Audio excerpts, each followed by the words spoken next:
Eran las 5 de la tarde del jueves y en la iglesia se escuchaba el estrepitoso ruido de las campanas, casi anunciando el fin de 5 días eternos de lluvia.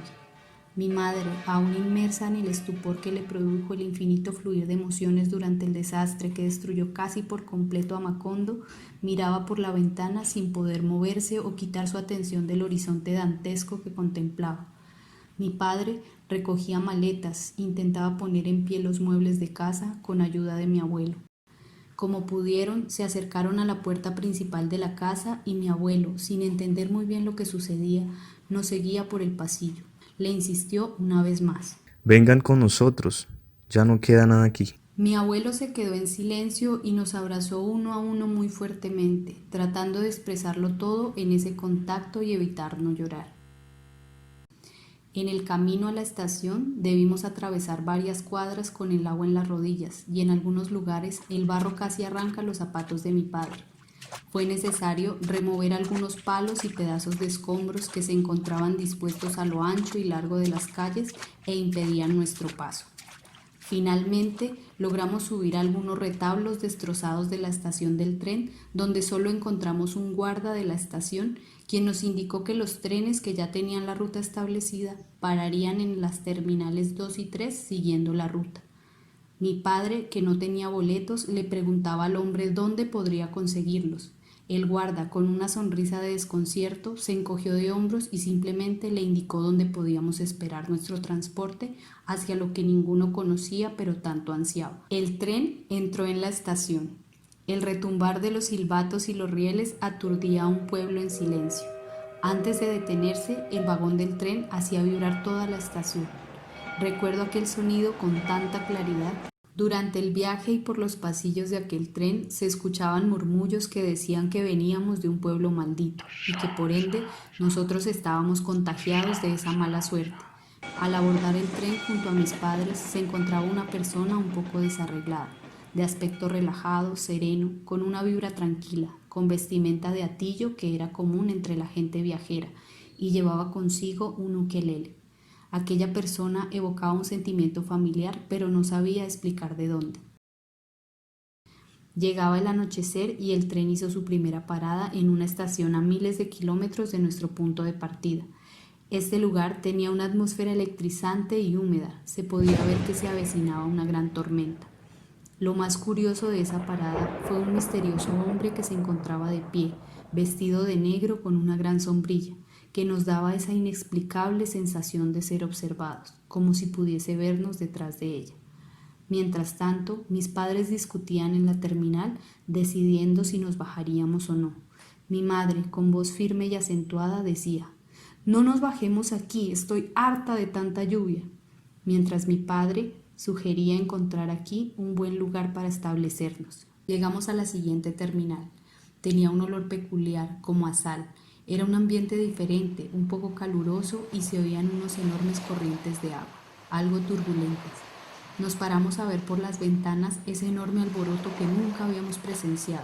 Algunos pasajeros murmuraban: «Llegamos al mar», ¿El mar?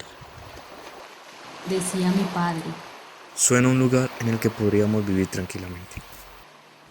Mi madre estaba un poco trastornada por todo lo que habíamos pasado. Creo que le tenía fobia al agua en abundancia. Al pasar un rato, el tren volvió a tomar marcha. Mientras nos despedimos de este lugar nuevo y turbulento, notamos un aire familiar en el ambiente. Aquel hombre misterioso de la estación parecía seguirnos, a pesar de que se encontraba en aquel lugar sentado al lado de una fogata, a plena luz del día, oyendo el crepitar del fuego con un sombrero grande que ocultaba su rostro. Por el vagón en el que viajábamos pasó un hombre. Mi madre se paralizó. Este hombre se nos acercó y al ver a mis padres les sonrió. Él veía a mi madre con gran felicidad y antes de decir mi nombre, aquel hombre lo dijo primero. Madakili. Perplejos preguntaban. ¿Cómo adivinó? Continuó su camino sonriendo y mientras se alejaba tocando su ukulele dijo: Algo bueno va a pasar. Llegamos a la última parada del tren. Era un lugar diferente a todos, algo magnífico, que nos transportó a miles de sensaciones al tiempo. Muchos aromas emergieron de aquel lugar increíble para nosotros. Mis padres tomaron sus maletas y con algo de ansiedad y expectativa salimos del tren dispuestos a explorar estas tierras desconocidas. Mi padre, asustado, le dijo a mi madre que encontraría un lugar para quedarnos y fue justo en ese momento que en medio de 2 árboles gigantes encontramos una cabaña que parecía abandonada. De repente la puerta se abrió. Con temor nos adentramos y para nuestra sorpresa descubrimos que el espacio estaba listo para ser habitado por una familia. Nos hicieron pensar que todo estaba dispuesto para nuestra llegada. Esa noche dormimos como hace mucho no lo habíamos hecho. Al día siguiente el sonido nos despertó y mis padres se alistaron para ir en busca de él. Abrieron la puerta y empezaron a caminar adentrándose un poco más en el bosque. Caminamos durante varias horas guiados por nuestros oídos. Uno de los seres maravillosos se acercó a mi padre que lo observaba extasiado. Otro de los seres que se encontraba cerca tomó a mis padres de la mano y los condujo a un gran arco de piedra, de donde salía ese sonido que nos guió durante nuestro transitar por el bosque. Poco a poco pude ver desde las entrañas de mi madre cómo se construía una ciudad, cargada de la historia que marcó la vida de mis padres y que tenía 4 pilares principales.